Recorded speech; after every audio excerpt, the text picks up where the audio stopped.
Top Itipat dikenal sebagai pemilik cemilan rumput laut goreng, Tao Kae Noi.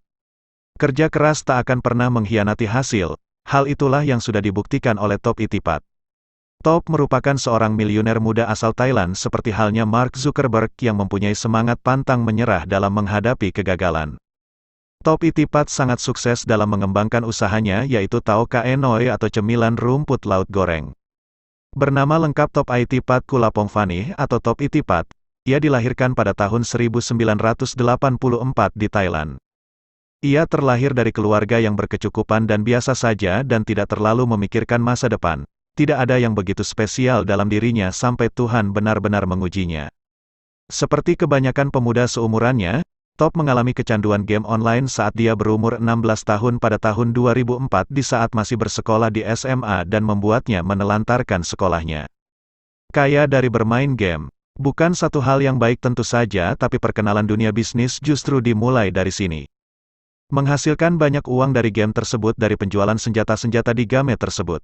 Uang yang didapatkan begitu banyak hingga bisa beli mobil dan hal-hal yang diinginkan seperti PlayStation 2. Dengan bisnisnya ini dia bahkan meraih penghasilan mencapai 1 juta baht. Ia dapat membeli sebuah mobil seharga 600 baht, sekitar 200 juta rupiah. Kehidupan Top bisa dibilang boros. Para pembelinya adalah sesama pecinta game online dan ada juga yang berasal dari luar negaranya. Terlilit masalah. Namun karena ini bisnis ilegal maka sudah pasti tak akan dapat bertahan lama.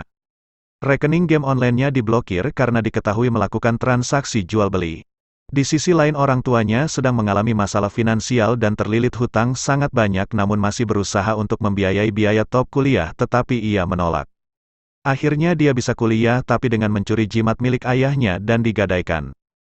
Di saat yang bersamaan bisnis orang tuanya mengalami kebangkrutan dan di saat yang bersamaan pula karena kemalasannya di sekolah selama ini Top tidak berhasil masuk kuliah perguruan tinggi negeri. Ia pun harus masuk universitas swasta. Dengan sisa uang yang dimilikinya Top beralih usaha ke bisnis DVD player tapi ia ditipu mentah-mentah sebab semua DVD playernya ternyata barang palsu dan uangnya tidak dapat kembali. Top juga berusaha mencari pinjaman uang ke bank untuk memulai usaha baru. Namun, pihak bank tak begitu saja menyetujuinya. Mencoba berbisnis. Di titik inilah Top mulai menyadari kesalahannya karena telah melalaikan sekolah dan pelajaran. Di titik yang sama ini jugalah, Top mulai bersentuhan dengan kerasnya dunia bisnis. Hutang yang melilit usaha orang tuanya yang mencapai 40 juta baht semakin memperburuk keadaan. Terlebih lagi rumah mereka disita pihak bank. Di tengah himpitan ini Top tetap berkeras hati. Sesuatu itu akan datang kepadamu namun sesuatu yang lain akan menjauh darimu. Ibu Top Itipat. Berjualan kacang. Suatu ketika Top berjalan-jalan ke sebuah pameran dan melihat ada sebuah alat untuk menggoreng kacang kemudian terpikir untuk berjualan kacang. Top lalu menyewa alat tersebut dengan harga 10.000 baht per bulan. Di sini keberanian Top terlihat. Kemudian dia membuka toko kacang di mall bersama pamannya. Di sini perjuangan Top dimulai untuk dapat membuat kacang yang enak. Dia bertanya kepada tukang kacang di jalanan bagaimana caranya membuat kacang yang enak. Namun walaupun dia berhasil membuat kacang yang enak, dagangan tetap tidak laku sehingga membuat Top sedikit frustasi dan mencoba beberapa cara agar tidak laku. Suatu ketika Top berjalan ke sebuah pasar tradisional dan mendapatkan beberapa inspirasi seperti memberikan diskon dan lokasi sangat menentukan bisnis. Sebab lokasi menjadi salah satu faktor menentukan dalam keberhasilan penjualan suatu produk. Kemudian Top bersikeras meminta pindah tempat ke bagian depan mall dan terlihat bahwa kacang goreng semakin laku keras. Kemudian ia membuka beberapa cabang, namun berwirausaha memanglah tidak mudah. Saat ia mulai melakukan ekspansi bisnis chestnutnya secara besar-besaran, timbul suatu masalah lain di mana mesin pembuat kacang goreng yang Top pergunakan menimbulkan asap dan mengotori atap mall sehingga harus tutup dan pihak mall juga membatalkan kontrak kedainya.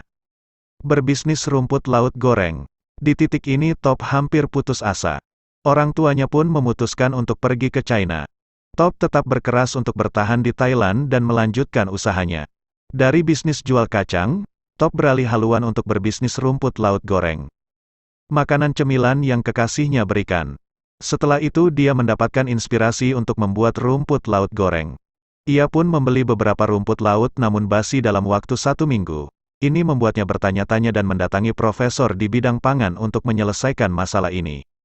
Profesor tersebut berhasil membantu Top membuat makanan agar tidak mudah basi dengan membuat vakum kemasan dan mengganti dengan nitrogen.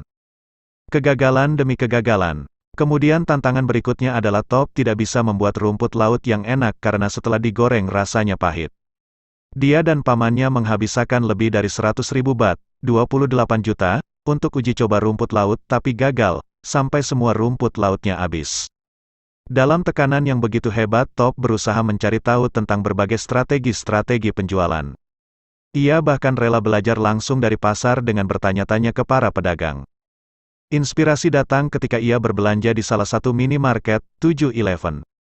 Ia menerapkan metode yang pernah diajarkan ketika di tempat kursus yang dipilih ayahnya, yaitu metode ekspansi penjualan ke berbagai negara. Sebelumnya ayahnya terpaksa memasukkan Top mengikuti kursus bisnis karena tidak sanggup masuk di perguruan tinggi karena alasan biaya. Lagi-lagi tidak semudah membalik telapak tangan. 7-Eleven ternyata memiliki standar yang tinggi yang harus dipenuhi supaya produk Top bisa masuk pasaran. Berbagai upaya Top lakukan tapi semua mengalami kebuntuan. Apapun yang terjadi jangan pernah menyerah, kalau menyerah habislah sudah. Top itipat. Top hampir-hampir saja putus asa dan memutuskan untuk berangkat ke China tapi sebelum itu terjadi Top melakukan usaha terakhirnya demi memenuhi syarat dari pihak 7-Eleven dan upaya penghabisannya kali ini tidak sia-sia. Kesulitan yang ada mulai dari inovasi untuk kemasan produknya sampai Top juga diharuskan memiliki pabrik untuk memproduksi dalam jumlah besar. Kesuksesan itu datang. Dengan susah payah semuanya dapat terpenuhi. Untunglah juga ada kantor kecil milik keluarganya yang masih tersisa, yang akhirnya Top ubah menjadi sebuah pabrik kecil. Dengan begini Top berhasil memenuhi syarat ketentuan serta kuota yang ditetapkan. 2 tahun kemudian Top berhasil membayar hutang keluarganya dan berhasil mengambil kembali rumah keluarganya. Top itipat di usianya yang ke-26 tahun. Ia sudah memiliki 2.500 karyawan dan mengirim ke 6.000 cabang 7-Eleven seluruh dunia dan mengekspor camilan rumput lautnya ke 27 negara termasuk Indonesia. Top telah memiliki lahan perkebunan rumput laut di Korea Selatan dan pendapatannya mencapai 1,5 miliar baht, 450 miliar rupiah, per tahun. Top itipat ini telah berhasil mencatatkan dirinya sebagai a young billionaire from Thailand. Top itipat membayar kesuksesannya dengan berkorban jiwa, raga, waktu, kesenangan jadi gamer, termasuk berkorban cinta terhadap kekasihnya. Bahkan kisah suksesnya juga diangkat ke dalam film layar lebar berjudul Top Secret. The Billionaire yang mengisahkan bagaimana Top itipat berjuang jatuh bangun membangun usahanya.